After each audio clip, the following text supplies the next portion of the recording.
Et si on s'achetait un riad? Presque enfantine, la voix de François, avec tout de même quelque chose de sérieux dans le grain, comme un arrière-plan, comme une petite note obstinée en continuo, quelque chose qui tient de l'obsession, du défi ou de l'espoir qu'il n'ose espérer. Il insiste, planté devant sa femme. « Hein? Dis, si on s'achetait un riad à Marrakech ?» Mon nouveau roman s'appelle La vieille dame du riad. Alors, riad, R-I-A-D, on sait à peu près ce que c'est. C'est ce genre de maison qui est typique de Marrakech, qui sont des maisons avec un jardin au milieu. Et donc, généralement, on pousse une porte, c'est un mur assez anonyme, et puis à l'intérieur, c'est un éblouissement parce qu'il y a une cour intérieure, il y a un jardin. Et alors, pourquoi la vieille dame du riad? Parce que, en fait, l'histoire commence à Paris. C'est un couple de Français, François et Cécile, qui un jour décident d'acheter un riad à Marrakech. Pourquoi un riad à Marrakech? Pourquoi pas? Delon a un riad à Marrakech, Berger, d'autres Parisiens célèbres ont des riads à Marrakech, alors pourquoi pas François et Cécile? Alors, bon, ils décident d'aller à Marrakech, ils achètent un riad, ils en visitent plusieurs, et puis ils tombent amoureux d'une maison particulière, ils l'achètent, et puis quelque chose se passe. Quand ils ont pris possession, quand ils prennent possession de leur riad, ils découvrent dans la chambre du fond une vieille dame toute petite, qui a l'air d'avoir 100 ans, 120 ans, et dont personne ne sait exactement ce qu'elle fait là. Donc au départ, c'est un choc pour eux deux, pour François et pour Cécile. Et puis petit à petit, ils se rendent compte que cette vieille dame leur dit quelque chose. Elle leur raconte une histoire. Et l'histoire qu'elle leur raconte est proprement stupéfiante. L'histoire qu'elle leur raconte est celle d'un destin personnel, d'un jeune homme qui s'appelle Tayeb, mais c'est aussi l'histoire du Maroc, et en particulier l'histoire du Maroc pendant la période du protectorat. C'est-à-dire quand le Maroc et la France ont été liés pendant 44 ans. C'est une histoire franco-marocaine.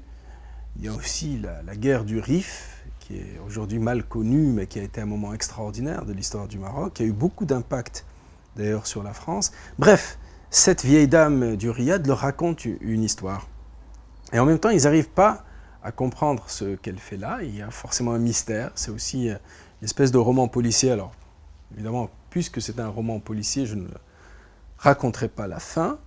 Mais disons que entre le couple François et Cécile, qui décident au départ, comme ça sur un coup de tête, d'acheter un riad à Marrakech, et puis un an plus tard, le même couple François et Cécile qui rentrent à Paris après leur année marocaine, je pense qu'il y a eu quelque chose qui s'est passé, qui est de l'ordre du mystère, qui est de l'ordre du fantastique, mais qui est surtout de l'ordre de la meilleure compréhension de l'autre, du Maroc, de l'autre, de l'histoire partagée avec l'autre.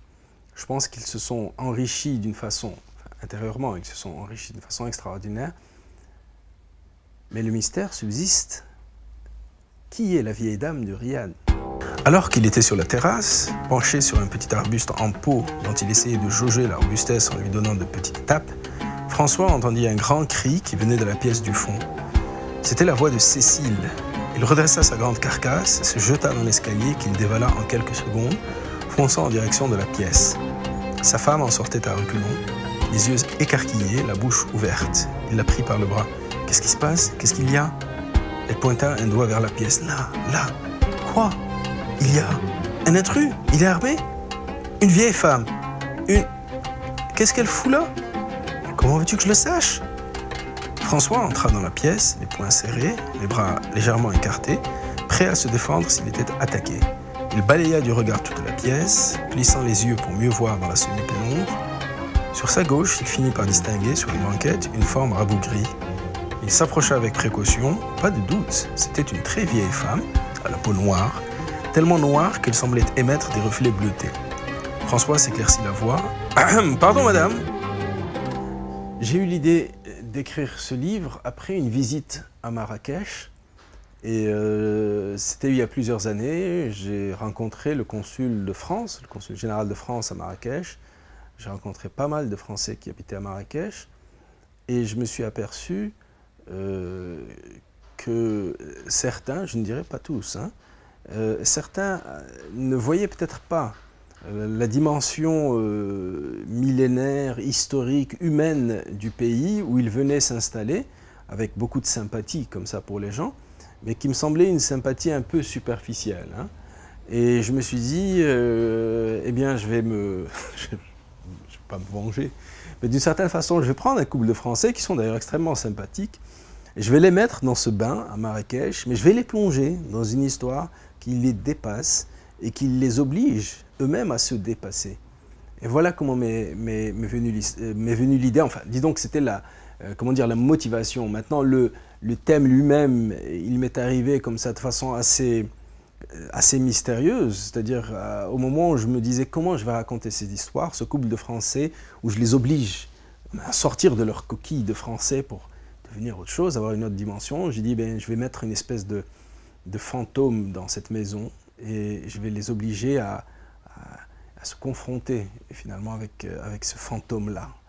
Voilà comment m'est venue l'histoire de La vieille dame, pardon, du Riad.